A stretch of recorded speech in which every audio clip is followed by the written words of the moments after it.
ನಮಸ್ಕಾರ ಸ್ನೇಹಿತರೆ, Vishwavani TV ಸ್ಪೆಷಲ್ನ cinema ಅಪ್ಡೇಟ್ಗೆ ಸ್ವಾಗತ. ನಾನು ಸುಜಯ್ ರಾಜ್. ಸ್ನೇಹಿತರೆ, ರಾಕಿಂಗ್ ಸ್ಟಾರ್ ಯಶ್ ಅವರ ಟಾಕ್ಸಿಕ್ ಸಿಕ್ಕಾಬಟ್ಟೆ ಸದ್ದು ಮಾಡ್ತಾ ಇದೆ. ಯಶ್ ಅವರು ಈ ಸಲ ನನ್ನ ಸಿನಿಮಾ ಎಲ್ಲರೂ ಅಂದ್ಕೊಂಡಿರೋದಕ್ಕಿಂತ ದೊಡ್ಡದಾಗೇ ಇರುತ್ತೆ ಅನ್ನುವಂತಹ ಸಿಗ್ನಲನ್ನು ತುಂಬ ದೊಡ್ಡದಾಗೇ ಕೊಟ್ಟಿದ್ದಾರೆ. ಯಾರೂ ಎಕ್ಸ್ಪೆಕ್ಟ್ ಮಾಡದೇ ಇರುವಂತಹ ಲುಕ್ಕಲ್ಲಿ ಕಾಣಿಸ್ಕೊಂಡು ಸದ್ಯಕ್ಕೆ ಸ್ಪೆಷಲ್ ಟಿಕೆಟ್ ಬೇರೆ ಕೊಟ್ಟು ಸಿನಿಮಾ ನೋಡಿ ಅಂತ ಥಿಯೇಟರ್ಗೆ ಇನ್ವೈಟ್ ಮಾಡಿದ್ದಾರೆ. ಈ ಸಿನಿಮಾನ ಯಶ್ ಅವರು ಸೆಲೆಕ್ಟ್ ಮಾಡ್ಕೊಂಡಿರೋದ್ರ ಬಗ್ಗೆ ಒಂದು ಇಂಟ್ರೆಸ್ಟಿಂಗ್ ಆ್ಯಂಗಲ್ ಇದೆ. ಅದನ್ನು ನಿಮ್ಮ ಜೊತೆಗೆ ಹಂಚ್ಕೊಳ್ಳೋದಕ್ಕೆ ಈ ವಿಡಿಯೋ ಮಾಡ್ತಾ ಇದ್ದೀನಿ. ಹಾಗಾಗಿ ಈ ವಿಡಿಯೋನ ಕಡೆ ತನಕ ನೋಡಿ. ಸ್ಲೈಸ್ ಆಫ್ ಲೈಫ್ ಫಿಲಮ್ಸ್ಗಳನ್ನು ನೋಡೋದಕ್ಕೆ ಮಾತ್ರ ಅಷ್ಟೇ ಇಷ್ಟಪಡ್ತೀನಿ, ಬಟ್ ಮಾಡಿದರೆ ಲಾರ್ಜರ್ ದ್ಯಾನ್ ಲೈಫ್ ಫಿಲಮ್ಸ್ಗಳನ್ನು ಮಾತ್ರ ಮಾಡ್ತೀನಿ ಅಂತ ರಾಕಿಂಗ್ ಸ್ಟಾರ್ ಯಶ್ ಅವರು ಹಿಂದೆ ಒಂದು ಸಂದರ್ಶನದಲ್ಲಿ ಹೇಳ್ಕೊಂಡಿದ್ರು. ಆದರೆ ಇವಾಗ ನೋಡಿದ್ರೆ ಸ್ಲೈಸ್ ಆಫ್ ಲೈಫ್ ಫಿಲಮ್ಸ್ಗಳ ಕೇರ್ ಆಫ್ ಅಡ್ರೆಸ್ ಆಗಿರುವಂತಹ ಮಲಯಾಳಂ ಇಂಡಸ್ಟ್ರಿಯ ನಿರ್ದೇಶಕಿಗೆ ಟಾಕ್ಸಿಕ್ ಸಿನಿಮಾ ಡೈರೆಕ್ಟ್ ಮಾಡುವಂತಹ ಜವಾಬ್ದಾರಿ ಕೊಟ್ಟಿರೋದು ನೋಡಿದ್ರೆ ಒಂದು ರೀತಿ ಇಂಟ್ರೆಸ್ಟಿಂಗ್ ಮೂವ್ ಥರನೇ ಅನ್ನಿಸ್ತಾ ಇದೆ.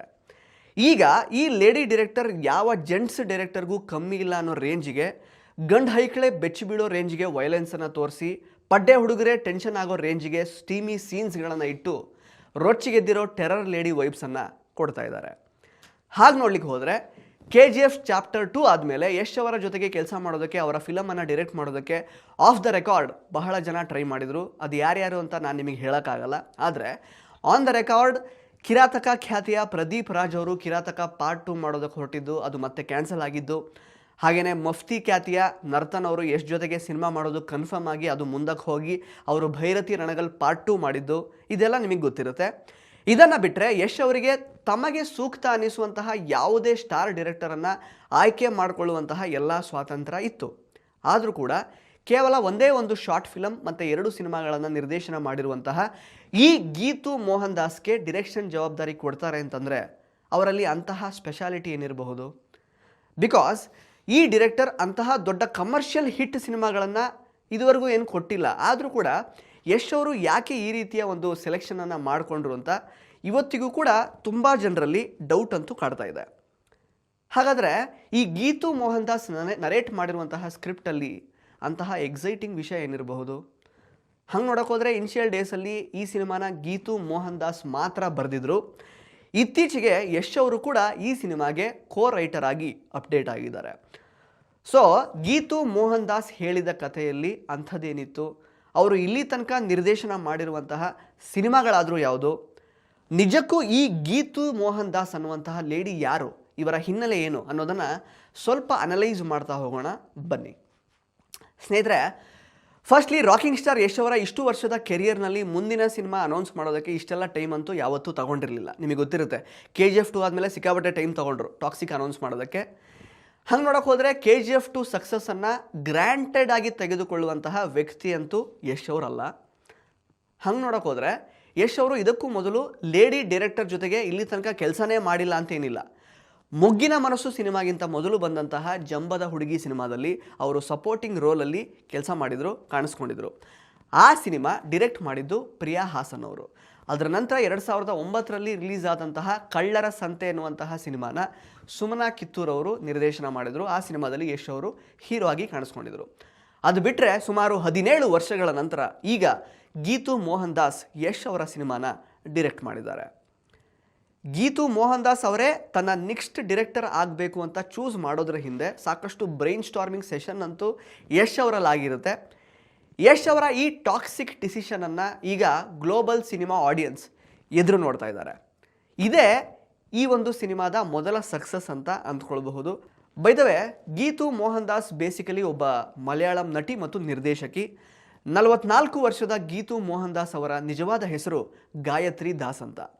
ಇವರು ಹುಟ್ಟಿದ್ದು ಕೇರಳದ ಕೊಚ್ಚಿಯಲ್ಲಿ. ಇಂಡಿಯಾ, ಮಲೇಷ್ಯಾ ಮತ್ತು ಕೆನಡಾದಲ್ಲಿ ಇವರು ಓದ್ಕೊಂಡಿದ್ದಾರೆ. 1986ರಲ್ಲಿ ಬಾಲನಟಿಯಾಗಿ ಒಣ್ಣು ಮುತ್ತಲ್ ಪೂಜೆಯ ವರೆ ಅನ್ನುವಂತಹ ಮಲಯಾಳಂ ಸಿನಿಮಾ ಮೂಲಕ ಇವರು ಸಿನಿಮಾ ಇಂಡಸ್ಟ್ರಿಗೆ ಎಂಟ್ರಿ ಕೊಟ್ಟರು. ಅದೇ ವರ್ಷದಲ್ಲಿ ರಾಕಿಂಗ್ ಸ್ಟಾರ್ ಯಶ್ ಅವರು ನಮ್ಮ ಕರ್ನಾಟಕದಲ್ಲಿ ಹುಟ್ಟಿದರು. ಈ ಒಣ್ಣು ಮಿತ್ತಲ್ ಪೂಜೆಯ ವರೆ ಅನ್ನುವಂತಹ ಸಿನಿಮಾಗೆ ಗಾಯತ್ರಿ ದಾಸ್ ಅಂದರೆ ಈ ಗೀತು ಮೋಹನ್ ದಾಸ್ಗೆ ಕೇರಳ ರಾಜ್ಯದಿಂದ best child artist state award ಕೂಡ ಬಂದಿತ್ತು.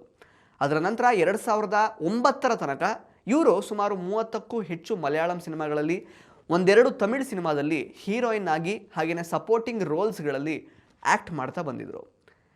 2004 ಬಿಡುಗಡೆ ಆದಂತಹ ಇವರ ಆಕಳೆ ಅನ್ನುವಂತಹ ಇನ್ನೊಂದು ಮಲಯಾಳಂ ಸಿನಿಮಾಗೆ ಫಿಲಮ್ ಫೇರ್ ಮತ್ತು Kerala state award for best actress ಕೂಡ ಇವರು ಪಡ್ಕೊಂಡಿದ್ರು. 2005 ಬಿಡುಗಡೆ ಆಗಿದ್ದಂತಹ ವರಿಡಮ್ ಅನ್ನುವಂತಹ ಸಿನಿಮಾದಲ್ಲಿ ಇವರು ಸೆಕ್ಸ್ ವರ್ಕರ್ ಪಾತ್ರವನ್ನು ಮಾಡಿದರು.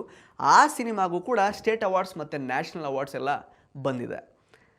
ಇದಷ್ಟೇ ಅಲ್ಲದೆ ಇವರು ಪೃಥ್ವಿರಾಜ್ ತರಹದ ಸ್ಟಾರ್ ಹೀರೋಗಳು ಹಾಗೆಯೇ ಮೋಹನ್ ಲಾಲ್ ಮತ್ತು ಜಯರಾಮ್ ತರಹದ ಸ್ಟಾರ್ ಹೀರೋಗಳ ಜೊತೆಗೆ ಹೀರೋಯಿನ್ ಆಗಿ ಕೂಡ ಆ್ಯಕ್ಟ್ ಮಾಡಿದ್ದಾರೆ ಅವರ ಒಂದು ಕರಿಯರ್ನಲ್ಲಿ. ಅದು ಬಿಟ್ಟರೆ ಪರ್ಸ್ನಲ್ ಲೈಫ್ ಅಂತ ಹೇಳೋದಾದರೆ ಬಾಲಿವುಡ್ನ ಖ್ಯಾತ ಸಿನಿಮಾಟೋಗ್ರಫರ್ ರಾಜೀವ್ ರವಿ ಇವ್ರ ಗಂಡ. ಇವರೇ ಟಾಕ್ಸಿಕ್ ಸಿನಿಮಾದ ಸಿನಿಮಾಟೋಗ್ರಫರ್ ಕೂಡ. ಈ ರಾಜೀವ್ ರವಿಯವರು gangs of Wasseypur, Udta Punjab, Dev D ಸೇರಿದಂತೆ ಸಾಕಷ್ಟು ಸೂಪರ್ ಹಿಟ್ ಹಿಂದಿ ಸಿನಿಮಾಗಳಿಗೆ ಕ್ಯಾಮ್ರಾಮ್ಯಾನ್ ಆಗಿ ಸಿನಿಮಾಟೋಗ್ರಫರ್ ಆಗಿ ಕೆಲಸ ಮಾಡಿದ್ದಾರೆ. ಗೀತು ಮೋಹನ್ ದಾಸ್ ನಿರ್ದೇಶನ ಮಾಡಿರುವಂತಹ ಲಯರ್ಸ್ ಡೈಸ್ ಅನ್ನುವಂತಹ ಹಿಂದಿ ಫಿಲಮ್ನಲ್ಲಿ ಇವರು ಮಾಡಿರುವಂತಹ ಸಿನಿಮಾಟೋಗ್ರಫಿಗೆ ನ್ಯಾಷನಲ್ ಅವಾರ್ಡ್ ಕೂಡ ಬಂದಿದೆ. ಇನ್ನು ಈ ಗೀತು ಮೋಹನ್ ದಾಸ್ ಅವರು ನಟಿಯಾಗಿ ಸುಮಾರು 30ಕ್ಕೂ ಹೆಚ್ಚು ಸಿನಿಮಾಗಳಲ್ಲಿ ಆ್ಯಕ್ಟ್ ಮಾಡಿದ್ದು. ಆಮೇಲೆ 2009 ಕೇಳ್ಕುಂಡುಂಡೋ ಅನ್ನುವಂತಹ ಮೊದಲ ಮಲಯಾಳಂ ಶಾರ್ಟ್ ಫಿಲಮನ್ನು ಡೈರೆಕ್ಟ್ ಮಾಡಿದರು.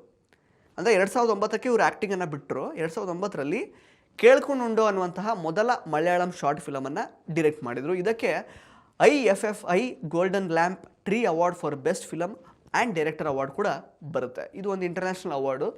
ಅದು ಬಿಟ್ಟರೆ ಇವರು ಈ ಶಾರ್ಟ್ ಫಿಲಮನ್ನು ಬಿಟ್ಟರೆ ಒಂದು ಬಾಲಿವುಡ್ ಸಿನಿಮಾ ಮತ್ತು ಒಂದು ಮಲಯಾಳಂ ಸಿನಿಮಾನ ಡೈರೆಕ್ಟ್ ಮಾಡಿದ್ದಾರೆ. 2014 ಲಯರ್ಸ್ ಡೈಸ್ ಅನ್ನುವಂತಹ ಸೋಷಿಯೋ ಪೊಲಿಟಿಕಲ್ ಹಿಂದಿ ಸಿನಿಮಾನ ಗೀತು ಮೋಹನ್ ದಾಸ್ ಡೈರೆಕ್ಟ್ ಮಾಡಿದರು. ನವಾಜುದ್ದೀನ್ ಸಿದ್ದಿಕಿ ಅವರು ಈ ಸಿನಿಮಾದಲ್ಲಿ ಮೇಲ್ ಲೀಡ್ ಆಗಿ ಕಾಣಿಸ್ಕೊಂಡಿದ್ದರು. ಈ ಸಿನಿಮಾ 2 ನ್ಯಾಷನಲ್ ಅವಾರ್ಡ್ಸ್ಗಳನ್ನು ಪಡ್ಕೊಂಡಿತ್ತು. ಪ್ಲಸ್ 87th ಅಕಾಡೆಮಿ ಅವಾರ್ಡ್ಸ್ ಅಥವಾ ಆಸ್ಕರ್ ಅವಾರ್ಡ್ಸ್ಗೆ ಭಾರತ ಸರ್ಕಾರದಿಂದ ಈ ಸಿನಿಮಾ ಅಫಿಷಿಯಲ್ ಆಗಿ ಎಂಟ್ರಿಯನ್ನು ಕೂಡ ಪಡ್ಕೊಂಡಿತ್ತು. ಬಟ್ ಎಂಟ್ರಿ ಅಷ್ಟೇ ಆಯಿತು, ಮುಂದಕ್ಕೆ ಶಾರ್ಟ್ ಲಿಸ್ಟ್ ಆಗಲಿ ಅಥವಾ ನಾಮಿನೇಟ್ ಆಗಲಿಲ್ಲ. ಆ್ಯಕ್ಚುಲಿ ಈ ಲಯರ್ಸ್ ಡೈಸ್ ಸಿನಿಮಾದಲ್ಲಿ ಚೀನಾ ಜೊತೆಗೆ ಬಾರ್ಡರ್ ಹಂಚಿಕೊಳ್ಳುವಂತಹ ಚಿಟ್ಕುಲ್ ಅನ್ನೋ ಚಿಕ್ಕ ಹಳ್ಳಿಯಲ್ಲಿರುವ ಕಮಲಾ ಅನ್ನೋ ಹೆಣ್ಣು ಮಗಳು 5 ತಿಂಗಳ ಹಿಂದೆ ಮಿಸ್ ಆಗಿರುವಂತಹ ತನ್ನ ಗಂಡನನ್ನು ತನ್ನ 3 ವರ್ಷದ ಹೆಣ್ಣು ಮಗಳ ಜೊತೆಗೆ ದೆಹಲಿ ಕಡೆಗೆ ಹುಡುಕಿಕೊಂಡು ಹೊರಡುವಂತಹ ಕಥೆಯನ್ನು ಈ ಸಿನಿಮಾ ಒಳಗೊಂಡಿದೆ. ಒಂದು ಜಾಗದಿಂದ ಇನ್ನೊಂದು ಜಾಗಕ್ಕೆ ಯಾವುದೇ ಐಡೆಂಟಿಟಿ ಇಲ್ಲದೆ ಮೈಗ್ರೇಟ್ ಆಗುವಂತಹ ಐಡೆಂಟಿಟಿ ಲೆಸ್ ಮೈಗ್ರೆಂಟ್ಸ್ ಬಗ್ಗೆ ಈ ಚಿತ್ರದಲ್ಲಿ ತೋರಿಸಲಾಗಿದೆ. ಇದು ನಿಮಗೆ ಯೂಟ್ಯೂಬಲ್ಲಿ ಅವೈಲೇಬಲ್ ಇದೆ, ನೋಡ್ಬೋದು. ನೆಕ್ಸ್ಟ್ 2019 ಗೀತು ಮೋಹನ್ ದಾಸ್ ಅವರು ಮೂತೂನ್ ಅನ್ನುವಂತಹ ಮಲಯಾಳಂ ಸಿನಿಮಾ ಮಾಡ್ತಾರೆ. ಇದೇ ಅವರ ಲೇಟೆಸ್ಟ್ ಫಿಲಮು. ಇದರಲ್ಲೂ ಕೂಡ ಚಿಕ್ಕ ವಯಸ್ಸಿನಲ್ಲೇ ಕಳೆದು ಹೋಗಿರುವಂತಹ ತನ್ನ ಅಣ್ಣನನ್ನು ಹುಡುಕಿ ಹೊರಡುವ ಮುಲ್ಲಾ ಎನ್ನುವ ಹುಡುಗಿಯ ಕಥೆ ಈ ಸಿನಿಮಾದಲ್ಲಿದೆ. ಸೊ ಇವರು ಮಾಡಿರುವಂತಹ 2 ಸಿನಿಮಾದಲ್ಲೂ ಮಿಸ್ ಆಗಿರೋರನ್ನು ಹುಡುಕೋದು common factor. Malayalam star Nivin Pauly ಅವರು ಈ ಸಿನಿಮಾದಲ್ಲಿ ಮೂತೂನ್ ಸಿನಿಮಾದಲ್ಲಿ ಆ್ಯಕ್ಟ್ ಮಾಡಿದ್ದಾರೆ. ಈ ಸಿನಿಮಾಗೆ ಸಾಕಷ್ಟು ಇಂಟರ್ನ್ಯಾಷನಲ್ ಫಿಲಮ್ ಅವಾರ್ಡ್ಸ್ಗಳು ಜೊತೆಗೆ ಗ್ಲೋಬಲ್ ಲೆವೆಲಲ್ಲಿ ತುಂಬಾ ದೊಡ್ಡ ಮಟ್ಟಿಗೆ ರೆಕಗ್ನಿಷನ್ ಎಲ್ಲ ಸಿಕ್ಕಿದೆ. US ಪ್ರತಿಷ್ಠಿತ ಸಂಡೇನ್ ಫಿಲ್ಮ್ ಫೆಸ್ಟಿವಲ್ನಲ್ಲಿ ಈ ಸಿನಿಮಾ ಸ್ಕ್ರೀನಿಂಗ್ ಕೂಡ ಆಗಿತ್ತು. Global film making award for story ಕೂಡ ಗೀತು ಮೋಹನ್ ದಾಸ್ ಅವರ ಈ ಒಂದು ಮೂತೂನ್ ಸಿನಿಮಾಗೆ ಸಿಕ್ಕಿತ್ತು. ಒಟ್ಟಿನಲ್ಲಿ ಇವರ 2 ಸಿನಿಮಾಗಳು ಕ್ರಿಟಿಕಲಿ ಅಕ್ಲೇಮ್ಡ್ ಅಂತ ಅನಿಸಿಕೊಂಡಿರುವಂತಹ ಸಿನಿಮಾಗಳು ಅಂತಲೇ ಹೇಳ್ಬೋದು. ಆದರೆ ಈ 2 ಸಿನಿಮಾಗಳು ಕೂಡ ಥಿಯೇಟ್ರಿಕಲ್ ರಿಲೀಸಲ್ಲಿ ಪ್ರೇಕ್ಷಕರಿಂದ ಅಂತಹ ಒಳ್ಳೆ ಪ್ರತಿಕ್ರಿಯೆಯನ್ನು ಏನು ಪಡ್ಕೊಂಡಿಲ್ಲ. ಅಂದರೆ ತುಂಬ ಚಾಟ್ ಬಸ್ಟರ್ ಅಥವಾ ಬ್ಲಾಕ್ ಬಸ್ಟರ್ ಸಿನಿಮಾಗಳನ್ನು ಇವ್ರು ಮಾಡಿಲ್ಲ. ಆದರೆ ಈ 2 ಸಿನಿಮಾಗಳು ಕೂಡ ಡೆಫಿನೆಟ್ಲಿ ಅಂಡರ್ ರೇಟೆಡ್ ಸಿನಿಮಾಗಳು ಅಂತಲೇ ಹೇಳ್ಬೋದು. ಸಿದ್ಧ ಸೂತ್ರಗಳನ್ನು ಬದಿಗೊತ್ತಿ ರಿಯಲಿಸ್ಟಿಕ್ ಅಂಶಗಳನ್ನು ಇಟ್ಕೊಂಡು ಗೀತು ಮೋಹನ್ ದಾಸ್ ಅವರು ಈ ಸಿನಿಮಾಗಳನ್ನು ಡೈರೆಕ್ಟ್ ಮಾಡಿದರು. ಹಾಗಾಗಿ ಕ್ರಿಟಿಕ್ಗಳಿಂದ ಸಾಕಷ್ಟು ಮೆಚ್ಚುಗೆ ಪಡ್ಕೊಂಡಿರುವಂತಹ ಸಿನಿಮಾಗಳಾದವು ಇವೆರಡೂ ಕೂಡ. ಕಂಟೆಂಟ್ ಅಂತ ನಾವು ಹೇಳ್ತೀವಲ್ಲ, ಆ ಒಳ್ಳೆ ಕಂಟೆಂಟ್ ಇರುವಂತಹ ಸಿನಿಮಾಗಳನ್ನು ಗೀತು ಮೋಹನ್ ದಾಸ್ ಅವರು ಆ್ಯಕ್ಚುಲಿ ಮಾಡಿದ್ದಾರೆ. ಲಯರ್ಸ್ ಡೇಸ್ ಆಗಿರ್ಬೋದು, ಮೂತೂನ್ ಆಗಿರ್ಬೋದು, ಎರಡೂ ಕೂಡ ತುಂಬ ಒಳ್ಳೆ ಕಂಟೆಂಟ್ ಇರುವಂತಹ ಸಿನಿಮಾಗಳು.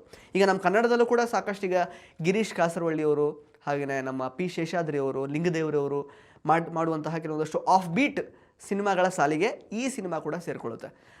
ಈಗ ನಾವು ಫಾರ್ ಎಕ್ಸಾಂಪಲ್ ಗಿರೀಶ್ ಕಾಸರವಳ್ಳಿಯವರ ಎಷ್ಟು ಸಿನಿಮಾಗಳನ್ನು ನಾವು ಚಿತ್ರಮಂದಿರಕ್ಕೆ ಹೋಗಿ ನೋಡಿದ್ದೀವಿ ಅಲ್ವಾ?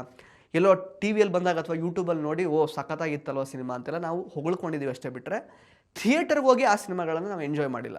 ಸೊ ಅಂತಹ ಸಿನಿಮಾಗಳ ಸಾಲಿಗೆ ಲಯರ್ಸ್ ಡೈಸ್ ಮತ್ತು ಮೂತೂನ್ ಸಿನಿಮಾಗಳು ಸೇರುತ್ತವೆ ಅಂತ ಹೇಳ್ಬೋದು. ಹಂಗೆ ನೋಡೋಕೆ ಹೋದರೆ ಈ ಲಯರ್ಸ್ ಡೈಸ್ ಮತ್ತು ಮೂತೂನ್ ಸಿನಿಮಾಗಳಲ್ಲಿ ಅಂಡರ್ ಪ್ರಿವಿಲೇಜ್ಡ್ ಎನಿಸಿಕೊಂಡವರ ಬದುಕುಗಳನ್ನೇ ಹೆಚ್ಚಾಗಿ ಎಕ್ಸ್ಪ್ಲೋರ್ ಮಾಡದೇ ಇರುವಂತಹ ವಿಷಯಗಳನ್ನೇ ಗೀತು ಮೋಹನ್ ದಾಸ್ ಅವರು ಚೂಸ್ ಮಾಡ್ಕೊಂಡಿದ್ರು. ಉದಾಹರಣೆಗೆ ಮೂತುನ್ ಸಿನಿಮಾದಲ್ಲಿ ಹೋಮೋಸೆಕ್ಷುವಲ್ ರೊಮ್ಯಾನ್ಸನ್ನು ಎಕ್ಸ್ಪ್ಲೋರ್ ಮಾಡಿದರು. ಮುಂಬೈನ ರೆಡ್ ಲೈಟ್ ಏರಿಯಾದ ಕತ್ತಲೆ ಪ್ರಪಂಚವನ್ನು ಎಕ್ಸ್ಪ್ಲೋರ್ ಮಾಡಿದರು. ಒಟ್ಟಿನಲ್ಲಿ ಈ ರೀತಿ ಅನ್ಕನ್ವೆನ್ಷನಲ್ ಕಥೆಗಳನ್ನೇ ಗೀತು ಮೋಹನ್ ದಾಸ್ ಅವರು ಸಿನಿಮಾ ಮಾಡ್ಕೊಂಡು ಬಂದಿದ್ದವರು. ಅವರ ಸಿನಿಮಾದ ಕಥೆ ಮತ್ತು ಕಂಟೆಂಟ್ಗಳೇ ಗೀತು ಮೋಹನ್ ದಾಸ್ ಅವರನ್ನು ಒಬ್ಬ ವಿಭಿನ್ನ ನಿರ್ದೇಶಕಿಯಾಗಿ ನಿಲ್ಲಿಸುತ್ತೆ ಅಂತ ಹೇಳ್ಬೋದು. ಸೊ ಈ ಥರದ್ದೆಲ್ಲ ಅಂಶಗಳೇ ಯಶ್ ಅವ್ರಿಗೆ ಇಷ್ಟ ಆಗಿದ್ರು ಆಗಿರಬಹುದು. ಅಫ್ಕೋರ್ಸ್ ಈಗ ಈ ಟಾಕ್ಸಿಕ್ ಸಿನಿಮಾದ ನಾಯಕ ಯಶ್ ಅವರಾಗಿರುವಾಗ ಅವ್ರಿಗಿರುವಂತಹ ರೀಚ್ಗೆ ಮತ್ತು ಅವರು ಮಾಡ್ತಾ ಬರ್ತಾ ಇರುವಂತಹ ಸಿನಿಮಾಗೆ ತಕ್ಕ ಹಾಗೆ larger than life image plus content ಇರುವಂತಹ ಕಥೆಯನ್ನೇ ಗೀತು ಅವರು ಮಾಡ್ಕೊಂಡಿರಬೇಕಾಗತ್ತೆ. ರಿಯಲಿಸ್ಟಿಕ್ ಆಗಿದ್ದರೂ ಆಫ್ ಬೀಟ್ ಆಗಿಲ್ಲದೆ ಇರಬಾರ್ದು, ಪ್ಲಸ್ ಲಾರ್ಜರ್ ದ್ಯಾನ್ ಲೈಫ್ ಒಂದು ಎಕ್ಸ್ಪೀರಿಯನ್ಸನ್ನು ಕೊಡುವಂತಹ ಒಂದು ಸಿನಿಮಾ ಇದಾಗಿರಬೇಕಾಗತ್ತೆ. ಸೊ ಸಾಕಷ್ಟು ಲೈಕ್ ಅಂದರೆ ತುಂಬ ಬರವಣಿಗೆಯಲ್ಲಿ ಚೇಂಜಸ್ ಮಾಡ್ಕೊಳ್ಳುವಂತಹ ಅಗತ್ಯ ಅಂತೂ ಗೀತು ಮೋಹನ್ ದಾಸ್ ಅವರಿಗೆ ಬಂದಿರುತ್ತೆ. ಈಗ ಯಶ್ ಅವರು ಕೋ ರೈಟರ್ ಆಗಿ ಜಾಯ್ನ್ ಆಗಿರೋದ್ರಿಂದ ಸಾಕಷ್ಟು ಈ ರೀತಿ ಲಾರ್ಜರ್ ದ್ಯಾನ್ ಲೈಫ್ ಎಲಿಮೆಂಟ್ಸ್ಗಳನ್ನು ಗೀತು ಮೋಹನ್ ದಾಸ್ ಅವರ ಕಂಟೆಂಟ್ ಇರುವಂತಹ ವಿಷಯಕ್ಕೆ ಅವರು ಕೂಡ ಆ್ಯಡ್ ಆನ್ ಮಾಡಿರ್ತಾರೆ ಅಂತ ಅನಿಸುತ್ತೆ.